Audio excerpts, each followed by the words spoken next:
Ok, jóvenes, habíamos hablado sobre este tipo de twitch, que es una contracción muscular de una sola fibra. Recuerde que esto pues tiene que ocurrir a lo largo de todas las fibras de los fascículos y del músculo completo. Obviamente, la cantidad de contracción y la fuerza de esa contracción va a depender del número de fibras que se estimulen.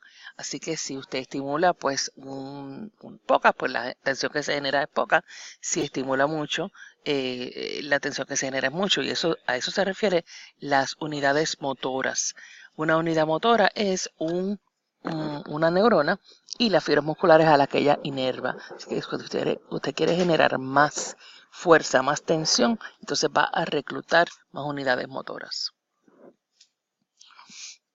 En una sola fibra se pueden observar estos fenómenos de sumación y de tétano. El fenómeno de sumación ocurre cuando usted tiene una excitación o una estimulación sucesiva en una fibra, de tal forma que usted no permite que se relaje completamente. Y al no relajarse completamente, pues entonces puede generar una fuerza en esa contracción que va aumentando, y a eso se le llama sumación de onda. Si usted estimula esa fibra con una frecuencia suficientemente alta, entonces se genera lo que se ve aquí, que es tétano, que no permite que la fibra se relaje at all, y entonces produce una contracción sostenida que le va a durar, que le va a generar más tensión. También se puede observar un fenómeno que se llama trepe. Trepe significa escalera, y eso se genera en algunas fibras musculares que están en descanso por mucho tiempo, donde la contracción inicial solamente genera la mitad de la tensión, y si usted sigue estimulando esa fibra sucesivamente, va aumentando la tensión máxima que se puede generar en forma de escalera. Así que esto aumenta la eficiencia de la contracción. La fuerza de la contracción y cuánto dura esa contracción también depende del tipo de fibra muscular que está presente. Hay unas fibras musculares que tienen mucho capilares llevándole sangre, están adaptadas para eh, metabolismo aeróbico, y por lo tanto no se fatigan fácilmente porque no producen ácido láctico ni ninguno de los productos de metabolismo que causan la fatiga muscular. Esas fibras se llaman slow oxidative. Slow porque pueden mantener una contracción de forma prolongada y oxidativa. Esas fibras son importantes para mantener la postura y para eventos donde hay contracción muscular sostenida, como por ejemplo correr un maratón. Por otro lado, hay unas fibras que se llaman fast glycolytic. Estas fibras le permiten una contracción rápida y reaccionar bien rápidamente, pero por lo tanto, la razón que la pueden hacer es porque su disponibilidad de fuente de energía es mucho más rápida. Usan glicólisis, y por lo tanto van a acumular ácido láctico y otros de los metabolitos, y por lo tanto pues se van a fatigar más rápidamente. Usted está sacrificando aquí pues velocidad por endurance, o sea, esas fibras no se van a fatigar más rápidamente, pero usted puede reaccionar rápidamente. Estas fibras se utilizan para músculos que van a generar fuerza rápida, como los que se usan para levantar pesa. Entonces también existen unas fibras que se llaman las fast oxidative, que tienen características de ambos. Las fast oxidative usan metabolismo aeróbico, pero no tienen mioglobina, así que tienen un metabolismo intermedio a ambos. Si usted quiere saber más sobre esta, puede ir al libro, que él se lo explica en 2 o 3 párrafitos bastante bien explicado.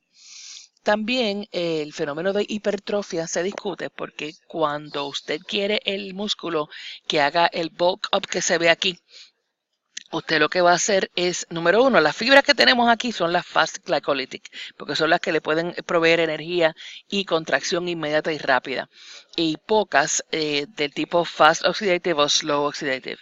La otra cosa que usted está haciendo aquí es, según va aumentando el peso que está obligando al músculo a trabajar, se van creando más puentes de actina y miosina, y por lo tanto el músculo se va a hacer más grueso, más bulky. No está aumentando el número de células, está aumentando el número de puentes disponibles. ¿ok? Así que el fenómeno opuesto se llama atrofia y es donde la masa muscular se reduce cuando el músculo se deja de usar.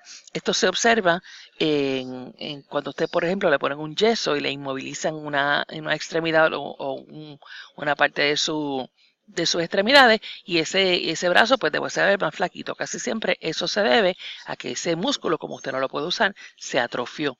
Obviamente también va a ocurrir en casos donde hay daño en columna espinal y entonces el músculo no está recibiendo ningún tipo de estimulación y se atrofia por desuso. Ok, jóvenes, brevemente tenemos que hablar un poco del músculo cardíaco. Es el tipo de músculo que se va a encontrar en el corazón. Va a haber un capítulo completo dedicado a esto en la segunda parte de este curso, así que vamos a hablar brevemente. Como había mencionado, la mayoría de las células del músculo cardíaco tienen un núcleo. Hasta el 25% pueden tener 2 y hay algunas que tienen 3 y 4. Y recuerden que habíamos hablado de que el músculo cardíaco está unido uno al otro, las células están unidas unas a otras por unas estructuras que se llaman discos intercalados. Aquí se puede ver un diagrama donde se representa el disco intercalado. Además de que tiene gap junctions que le permite comunicación eléctrica entre ellas y iónica, también existen puentes de desmosoma, que si ustedes recuerdan era el tipo de conexión que había entre células que permitían que no se separaran.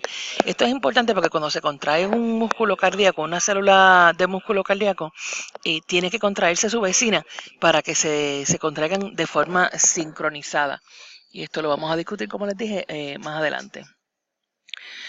Otra cosa importante para el músculo cardíaco es que depende casi exclusivamente del calcio extracelular.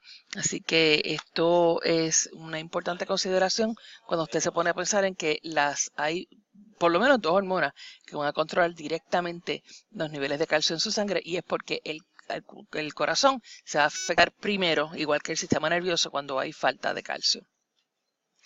El músculo liso también está presente y tenemos que hablar sobre él. Y en realidad está presente en dos configuraciones. Hay uno que es el más común, es el músculo liso single unit. Este músculo se llama así porque se va a contraer como una sola unidad. Y el multi-unit, que es el que se va a contraer cada uno solo. El single unit, fíjese que aquí lo que usted va a tener es una neurona que en este caso no es somática, no es voluntaria, es autonómica, ¿okay? Entonces va a tener una serie de terminaciones difusas. O sea que el neurotransmisor que se libera aquí va a afectar todas las células que están a su alrededor. No tiene que haber un contacto directo o a través de un neuromuscular junction como era el músculo esqueletal. Acá vamos a tener lo mismo, único que aquí pues, cada célula se puede contraer sola. Yo le había hablado que el multi-unit, el single unit, su ejemplo sería el músculo visceral, que tiene que contraerse con cierta sincronicidad, y el single unit, el multi-unit, esto es single unit, el multi-unit se contraen, pues, por ejemplo, en las células del el iris. ¿Okay? Una cosa importante es que el músculo liso tiene unas proteínas, no tiene troponina y tropomiosina, sino que tiene calmodulina. Y la calmodulina pues tiene un rol semejante al de la troponina y tropomiosina en el sentido de que tiene un efecto con el calcio. Además, en el músculo liso usted va a ver que hay unos cuerpos densos que están tomando el lugar de los discos Z. Así que entonces hay unos filamentos intermedios que están haciendo un arreglo así en forma de diamante.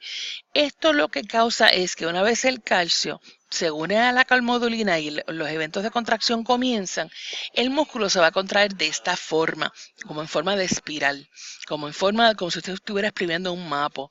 Y además es capaz de sostener una contracción por mucho más tiempo. El músculo liso es resistente a la fatiga. Aquí tiene lo que ocurre las unidades motoras de músculo liso, donde tiene varicosidades. Cada una de estas varicosidades actúa como si fuera una terminación sináptica en el neuromuscular junction. Así que recuerde que esto es una neurona autonómica porque el músculo liso es voluntario. Y entonces cada varicosidad pues puede liberarle el neurotransmisor al ambiente que rodea a la célula del músculo liso, y de esa forma entonces es que ese neurotransmisor puede interactuar con varias células que están alrededor de esa varicosidad en vez de al músculo liso particular. Las diferencias entre el músculo liso, músculo esqueletal, etcétera, las va a encontrar en el libro. Recuerde que hay una guía de estudio que le hace unas preguntas específicas, y esas preguntas específicas usted las debe ser capaz de contestar para estar listo para el examen, que va a ser el 30 y el 1 de febrero. 30 de enero, 1 de febrero, eso ya la semana que viene. Muchas gracias, jóvenes.